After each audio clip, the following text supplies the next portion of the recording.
This is your reality check.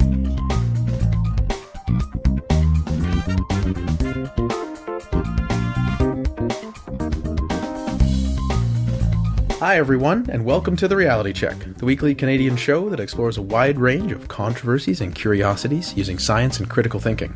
This is your show for October 11th, 2016, and I'm your host, Darren McKee. With me, as usual, are Adam Gardner. What's up, cuboids? Christina Roach. Hello. And producer Pat. Hi, everybody. We have a great show for you today. Christina is going to explore whether giving your dog peanut butter is deadly.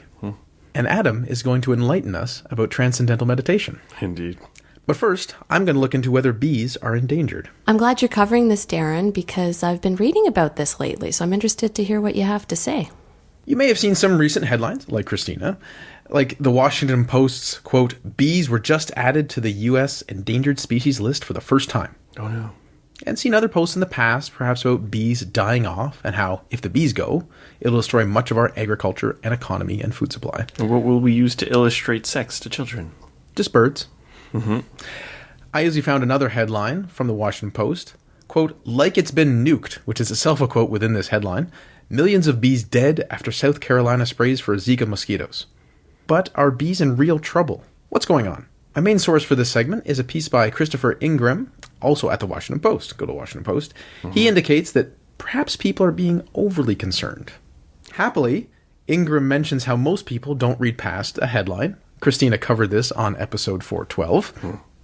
And he said if you did actually read the article on bees being on the endangered species list, you'd see in the second paragraph, quote, for the first time in the United States, bees have been placed on the endangered species list. The U.S. Fish and Wildlife Service on Friday determined that 7 species of yellow-faced bees, all native to Hawaii, should be protected under the Endangered Species Act. Now, to be fair, that's the second paragraph. And the first line of that article was a standalone 4 words, the bees are dying. But it turns out only several types of bees that all live only on Hawaii. Now, that is a problematic issue, of course, for Hawaii and Hawaiians, and how some of their plants are going to get pollinated or not, because some of the plants themselves are endangered. But that's different from a larger systemic collapse. As Ingram says, the bees that we typically think of, the ones involved in pollinating crops and making honey that you might see in your garden, and the ones that enable our food supply, well, those bees are not collapsing. Yay. Yeah, so says data from the USDA that was released this year. Quoting the Washington Post piece, which you can find in our show notes at trcpodcast.com, in 2015, there were 2.66 million commercial honey-producing bee colonies in the United States. That's down slightly from the 2.74 million colonies in 2014, which represented a 2-decade high. The number of commercial bee colonies is still significantly higher than it was in 2006, when colony collapse disorder, which are the mass die-offs that began afflicting U.S. honeybee colonies, was first documented. So the colony collapse disorder mainly came to the forefront about 10 years ago, but the current numbers are still much higher than it was then. Now, is it potentially that sort of natural wild bees are dying off, but these kind of bee farms that are controlled by people are doing fine? Decent question. I will address that later. Right. Now, data indicate that the number was much higher of these colonies in the 1980s at around 3.5 million. But since the late 90s, there have been around 2.5 million. In short, while numbers are down, they are generally higher than in almost 20 years. So what's the issue here? It does seem that bees are dying, but beekeepers are replacing them. Ingram says that they can do this by splitting one healthy colony into 2, and they can also breed their own queen bees, which can then be sold to other keepers in need of a queen to start a new colony. But since these efforts cost time and money, it means that the negative effects of colony collapse disorder is to the people who manage and breed bees, not to the bees themselves.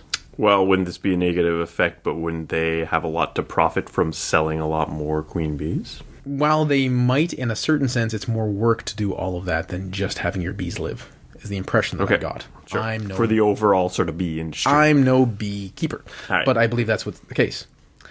Note, we have to think about the collective notion of bees, as I'm sure the individual bees that died experience a negative effect. Oh, poor bees. And we can't get into the nature of insect suffering, but in general, we can assume most bees don't want to die, all things being equal. The price of these efforts does get passed on the consumer, which is why honey costs more now. Also, of course, inflation. But it seems to be that's a factor. Now, some of you are saying, like Adam, yeah, but that's only about commercial bees. What about all the wild bees? Aren't there thousands of species? You are correct, and there are. Wild bees are concerning because if they die off, there aren't people around to breed more of them. But it is difficult to know if there's any issue here.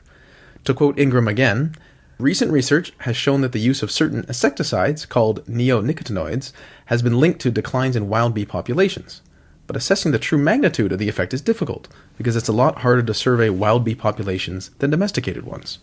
He thinks that the recent story about 7 species being put on the endangered list can be viewed more positively, and that almost 4,000 other species of bees are not on the list and thus seem to be doing okay. Good job, bees. Yeah. Yep. Now, that's not an airtight, fully evidence-based case, but there is some decent reasoning within.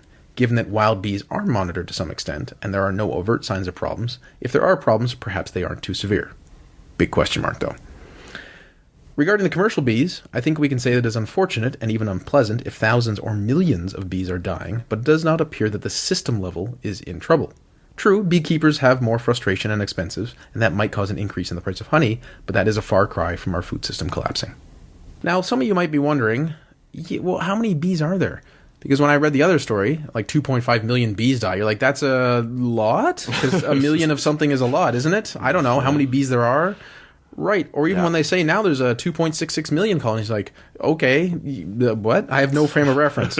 So I was curious, pump it into Google, how many bees are there in the world? Yeah. And someone asked the same question, how many honeybees are there and how has the number changed over time?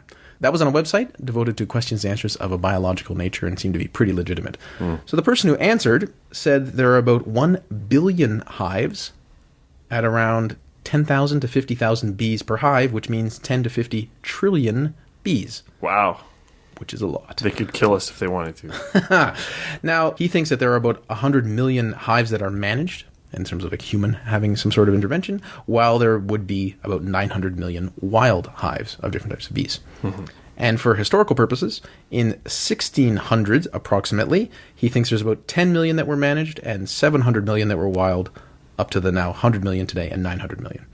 So, in that perspective, it's a guesstimate, of course, but it seems like in the past 400 years, we might have gone from 800 million hives to 1 billion hives, which is a 20% increase, 25% depending how you look at things. All that to say, there are trillions of bees, so the system isn't quite ready to collapse, and apparently all the things that I've been seeing on Facebook and being slightly worried about in the back of my head and not looked into for the past couple of years, I'm less concerned now.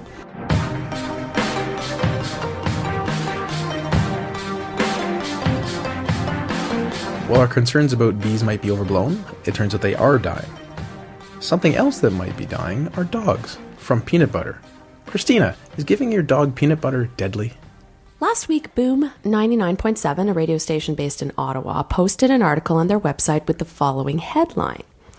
New peanut butter ingredient lethal to dogs. If you treat your dog to peanut butter, make sure to look out for this new ingredient. As a dog owner, this definitely piqued my interest, especially since this was the first time this hit my radar. Most dogs love eating peanut butter, including our furry guy Holden, and PB is deemed pretty healthy treat for canines when fed in moderation. There are even dog toys like Kongs with a hole in the middle which dog owners can fill with peanut butter as a treat, and PB is also often used to trick a dog into taking medication. Now, TRC has covered a few dog claims over the last 100 episodes, including whether chocolate is poisonous to dogs. It is. And whether or not giving ice water or ice cubes to dogs is dangerous. It's not. So I hit up Snopes.com to see if the site had picked up on any of this. And sure enough, there was an article last updated in February about xylitol, a sugar substitute used in sugar-free gum, amongst other products, which can be very harmful to dogs. The first account was from 2007. A family wrote about almost losing their puppy Zelda, awesome dog name, who got into some Orbit sugar-free gum which contains this sweetener. The owner mentions that once they got to the vet, the puppy's blood sugar was 50 points below normal, and had they not induced vomiting, the puppy may have died of hypoglycemia or insulin shock. And if that hadn't killed her, the liver damage from the toxin would have a short time later. Interestingly, at the time, their vet didn't even realize how toxic xylitol was until calling the Vet Poison Control Center and learning that 2 pieces of gum or candy could throw a 6 kilogram or 13-pound dog into severe hypoglycemia. Whoa. Last year, there was a news report of a 2-year-old golden retriever in Wisconsin who died of severe liver damage after consuming gum sweetened with xylitol. For any of you who are dog owners, I'm sure hearing this makes your heart break like mine did. So what does xylitol have to do with peanut butter, you may ask? Well, even though xylitol is a sugar alcohol commonly used in candy or chewing gum, it's become increasingly more prevalent in various types of nut butter, especially PB deemed light.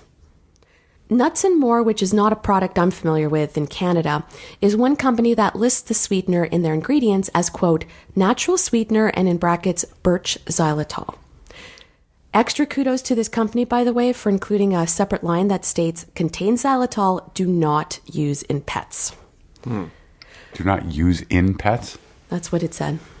Xylitol has gained popularity in recent years because it's a suitable sugar substitute for people with diabetes, and it's shown to have dental benefits like helping prevent cavities and tooth decay. Xylitol doesn't affect glucose levels in humans. When ingested by dogs, it can cause a dangerous surge of insulin. As little as 3 grams of xylitol can kill a 29 kilogram or 65-pound dog. Wow. The amount used in gum varies by product or manufacturer, but as a general guideline, about 8 to 10 pieces of gum could be deadly to a 65-pound canine, with a smaller dog potentially dying after ingesting as few as 2 sticks of gum. And dogs with pre-existing medical conditions like diabetes or hepatitis are likely to be even more sensitive to the toxic effects of xylitol. Says Dr. Justine Lee from the Animal Emergency and Referral Center of Minnesota, certain types of sugar-free gum have huge amounts of xylitol. A lot of people do not think about it, but xylitol is a product in sugar-free vitamins. It's in toothpaste, it's in dental floss, it's in nasal sprays or in gums or in baked goods, and as little as a couple of pieces of gum can result in severe hypoglycemia, meaning a life-threatening drop in blood sugar and even liver failure. This is pretty scary because these symptoms can develop really quickly as 30 minutes. So a dog would really need emergency vet treatment to survive. Without it, a dog could suffer irreversible brain trauma and die. Veterinary treatment usually involves a 24-hour hospitalization and infusion with intravenous fluids containing glucose. Now let me pause and emphasize baked goods because I read that xylitol is increasingly used in cookies, muffins, and cupcakes. So if you didn't bake it yourself and you don't know what's in it, just don't share it with your pet. Yeah. Or don't leave it on your coffee table where your dog could Exactly. eat, 'cause that's what dogs do. Yeah. Now, according to a study published in the Journal of the American Veterinary and Medical Association in 2006, xylitol, which was thought to cause only hypoglycemia in dogs, has been recently discovered to also produce acute, possibly life-threatening liver disease and coagulopathy, which is a condition where the blood's ability to clot is impaired, which leads to prolonged or excessive bleeding. Sounds really horrible. The study cited of 8 dogs who had ingested xylitol, 5 died of liver failure, and 3 other canine deaths, which occurred after the study was completed, were also determined to stem from that cause. I link to the full study overview in the show notes at trcpodcast.com. Now, more research is definitely needed to prove categorically that xylitol causes canine liver failure, but at the time that study was published, there was enough of an indication to warrant concern and warn pet owners about it. As I mentioned earlier, Nuts and More is one product containing xylitol, and last year Snopes uncovered at least 4 other companies who use the compound in their nut butters. Those companies include Go Nuts, Hank's Protein Plus Peanut Butter, Crush Nutrition, and P28. It's interesting to note that this seems more prevalent in specialty butters sold in nutrition stores and in the US, but not so much in Australia and Canada. I know we have a lot of listeners in Australia, so it's worth noting that the Food and Nutrition Australia website reviewed 7 different brands, including Sanitarium, which is the weirdest name for peanut butter ever, and Kraft, and none contained xylitol. Popular brands in Canada are also Kraft and Skippy Peanut Butter, and those also do not list xylitol as an ingredient.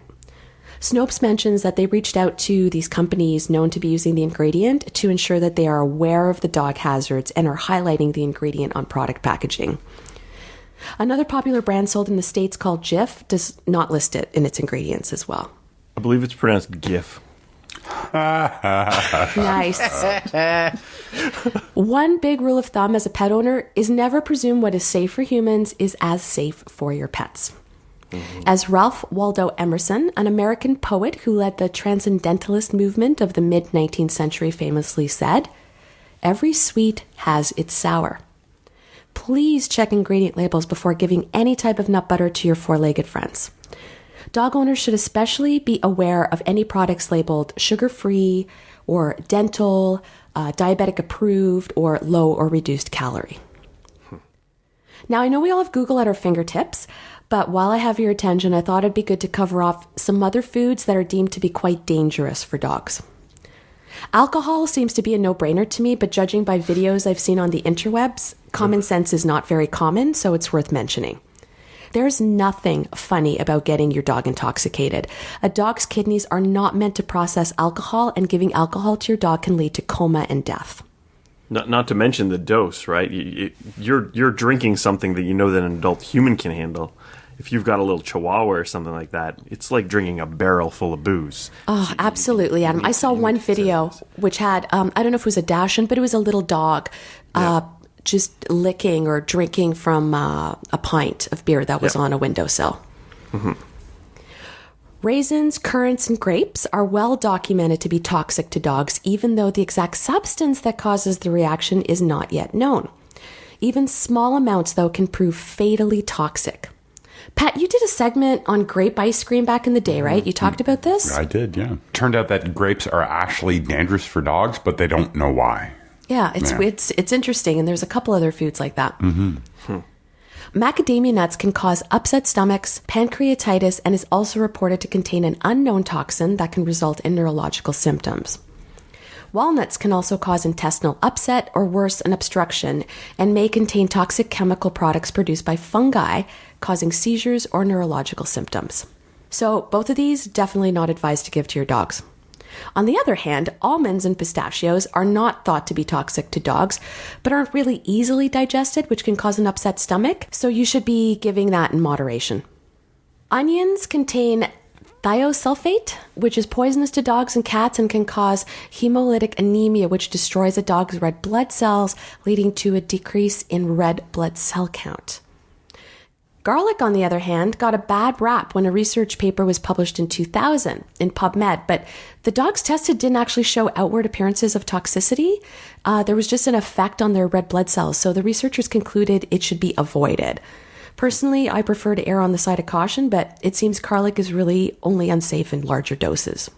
Or if your dog's a vampire. What to say? Vampire dogs, True. not werewolf dogs. Everyone knows this. It's not like it was shavings of silver.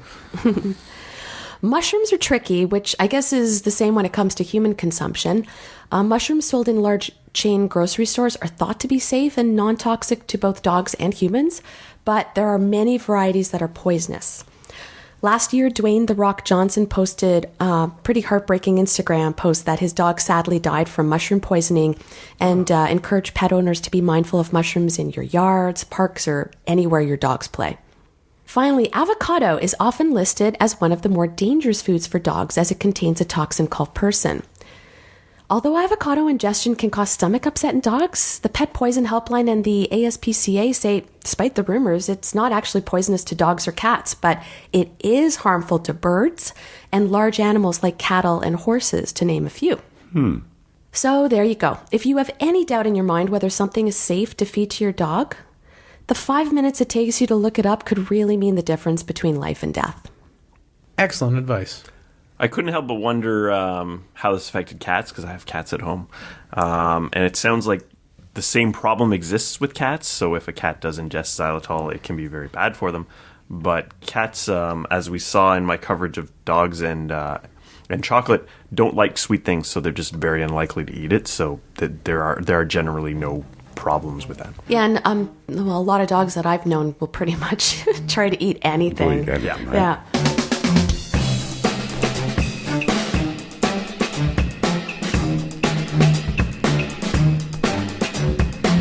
Transcendental meditation. It's a legitimate thing, isn't it? I work for a large government organization, and this past Friday, all employees in my sector received an email inviting them to an information session on transcendental meditation. This included a link to the official TM website. It was immediately obvious to me that this wasn't the kind of thing I wanted myself or my colleagues exposed to, and so I thought to investigate it a little. So I started out by looking at the tm.org website. The first words I saw were the evidence-based technique for inner peace and wellness, with their emphasis on the term evidence-based. There is a heavy focus on the idea of evidence, clinical research, and such things like that, with quotes from the Mayo Clinic, Cleveland Clinic, and Forbes being right there on the front page. Now, I'm getting a bit tired of saying this is language we like to use when it ends up being used by people who are absolutely not on the same page as us as far as evidence and science goes. These people are not skeptics. They are not friends of science. This is New Age junk at its finest. Their testimonials from celebrities, both washed up and relevant, such as Jerry Seinfeld and Ellen DeGeneres. This trend seems to be fairly popular with people in the entertainment industry. Movie director David Lynch is a big proponent. The Beatles dabbled in this, I believe, in the late 60s. I think it wasn't really something they liked in the end. So what's the deal here? We previously looked at meditation on episode 335. Dina made a guest appearance and reviewed the existing evidence by looking at a number of meta-studies on meditation. The bottom line seemed to be that meditation has a mild effect of being relaxing and reducing symptoms such as anxiety, depression, and stress. Now, this seems to apply across many different forms of meditation, including other things like doing yoga.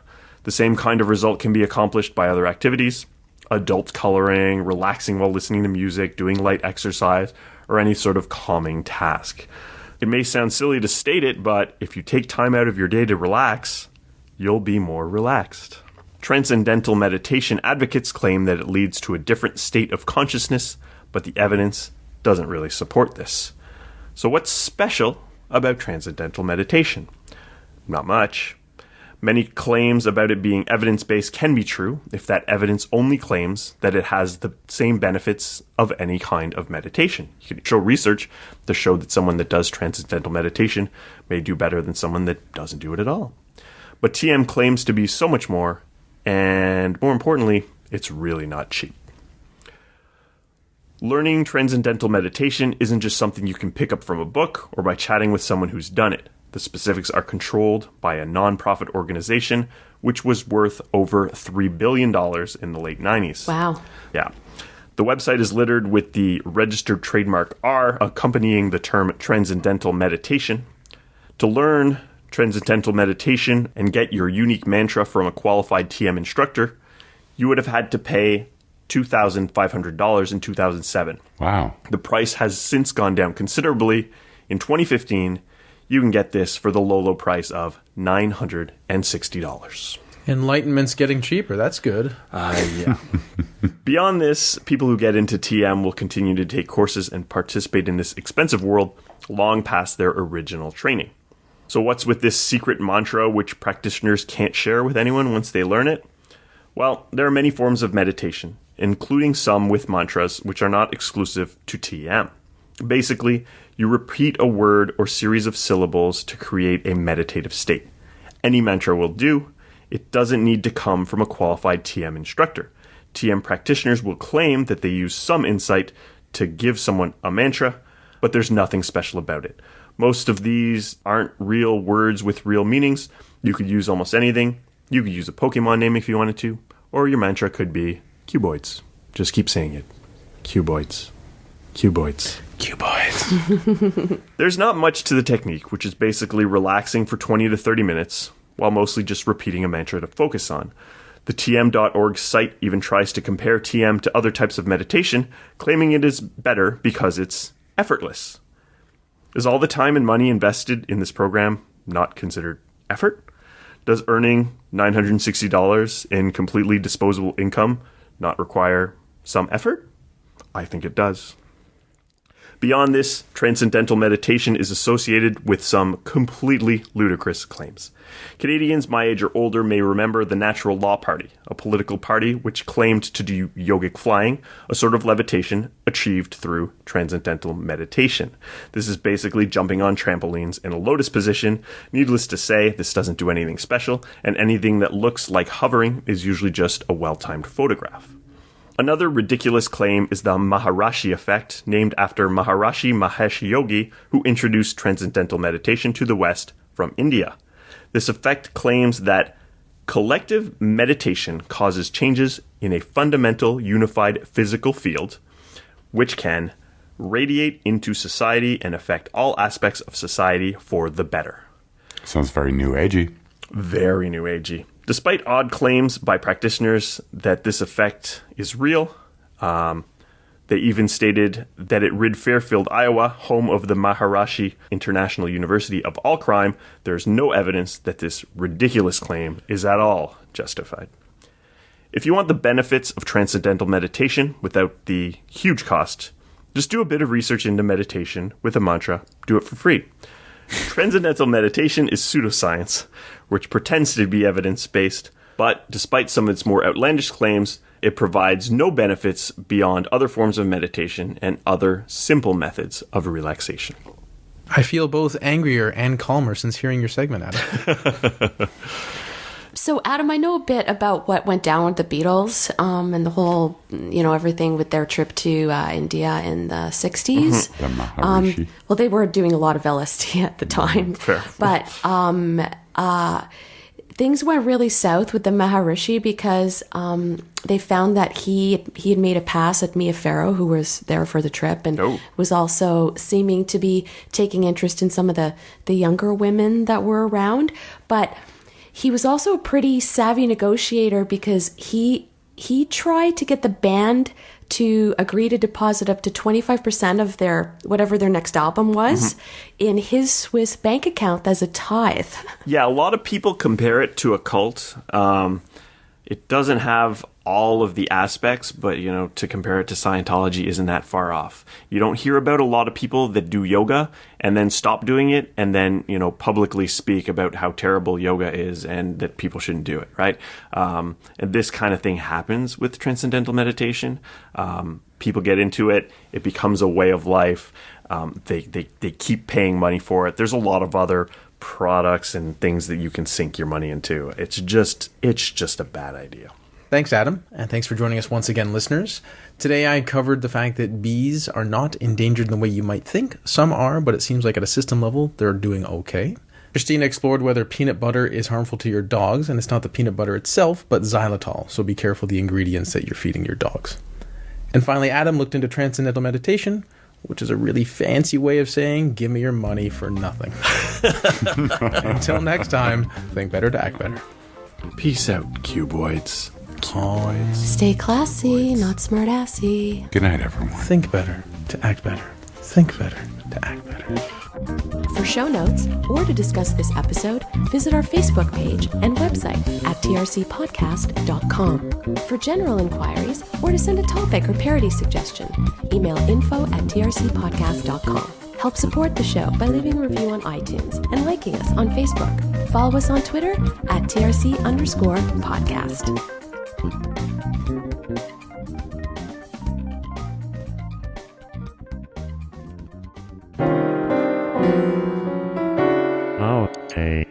When you talk about risks to our food system, are you just talking about honey and Honey Nut Cheerios, or is there other foods that could be related here? That's delightful. And Honey Nut Cheerios.